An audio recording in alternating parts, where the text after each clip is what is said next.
రాష్ట్రంలో వైద్య సేవల పేరుతో అక్రమాలు వెలుగులోకి వస్తున్నాయి. పేరుకే ఎంబీబీఎస్ ఆసుపత్రులు, కానీ చికిత్స మాత్రం ఆర్ఎంపీల చేతుల్లోనే కొనసాగుతుంది. అధికారుల నిర్లక్ష్యంతో ప్రజల ప్రాణాలతో చెలగాటమాడుతున్నట్లు సమాచారం. ఇక నవాబ్పేట్ మండల కేంద్రంలో ఉన్న శ్రీ అంబికా ఆసుపత్రి ఎంబీబీఎస్ డాక్టర్ పేరు మీద అనుమతులు తీసుకొని ప్రారంభించారు.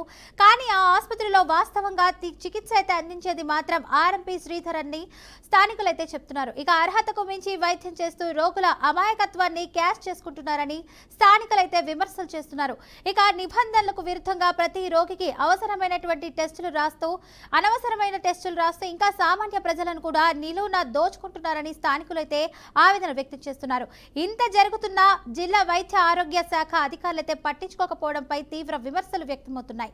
ఇక ఈ వ్యవహారంపై అయితే TGMC vice chairman doctor G Srinivas NMC చట్టం 3454 ప్రకారం అయితే శ్రీ అంబికా ఆసుపత్రిలో అర్హతకు మించి వైద్యం చేస్తున్నటువంటి ఆర్ఎంపీ శ్రీధర్ పై అయితే కేసు నమోదు చేశారు. ఇక గతంలో కేసులు నమోదైనా అతని తీరు మాత్రం మారలేదన్న ఆరోపణలు చేస్తున్నాయి.